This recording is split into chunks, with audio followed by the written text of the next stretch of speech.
ప్రభువైన యేసు నామమున మీకు శుభములు.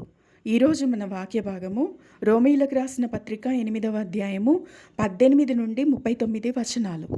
క్రీస్తుతో పాటు మనం శ్రమపడినప్పుడు మాత్రమే ఆయనతో పాటు మహిమలో మనం ఆయనకు తోటి వారసులమవుతామని మనం నేర్చుకున్నాము.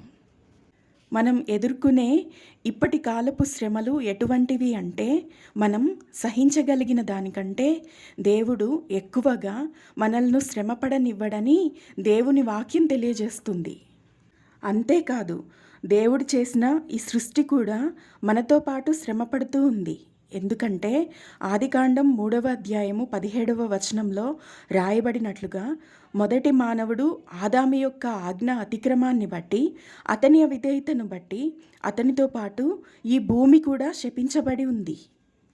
ఈ భూమిపై జీవించే మనము మన దేహము యొక్క విమోచన కొరకు, అంటే ఇంకా ఈ జీవితము నుండి, ఈ శరీరం నుండి నాకు విడుదల కావాలి అని మనలో మనము ఏ విధంగా మూలుగుతూ ఉంటామో, అదేవిధంగా ఈ సమస్త సృష్టి మూలుగుతూ ప్రసవ వేదన పడుతూ ఉందని 22వ వచనము తెలియజేస్తుంది.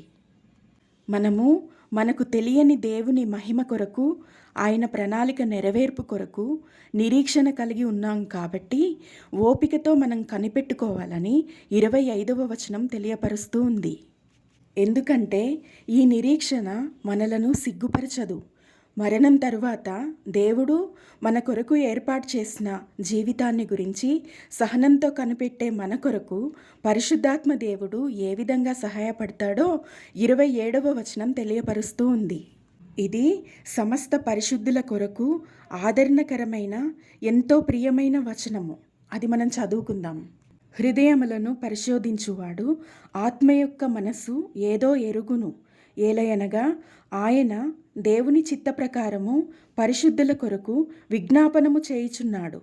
మృతులలో నుండి లేచినవాడు, దేవుని కుడిపార్శ్వమున ఉన్నవాడే మన కొరకు విజ్ఞాపన చేసేవాడు. 31వ వచనం నుండి దేవుడు ఇలా చెప్తున్నాడు: దేవుడు మన పక్షంగా ఉంటే మనకు విరోధి ఎవడు? దేవుని చేత ఏర్పరచబడిన వారి మీద నేరం మోపేవాడెవడు?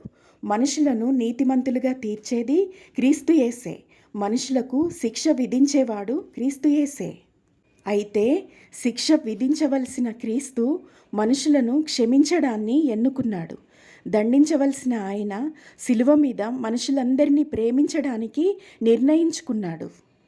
ఈ రోజున ప్రేమతో మీకు తెలియజేస్తూ ఉన్నాను, క్రీస్తు మనకు దయచేసే ఇంత గొప్ప రక్షణను నిర్లక్ష్యం చేస్తే మనం తప్పించుకోవడం అసాధ్యం.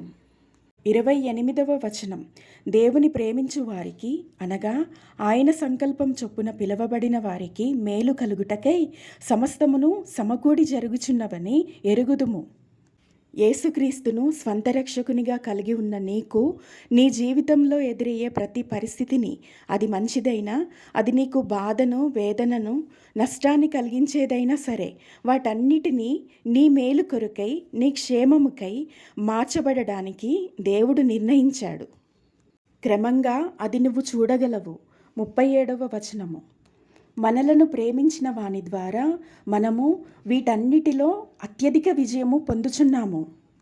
నిన్నుగా ప్రేమించింది, ప్రేమించబోయేది క్రీస్తు యేసే. ఆయన యొక్క నిత్య ప్రేమకు వాక్యం విన్న ప్రతి వ్యక్తి అర్హులమవుదుముగాక. ఆమెన్.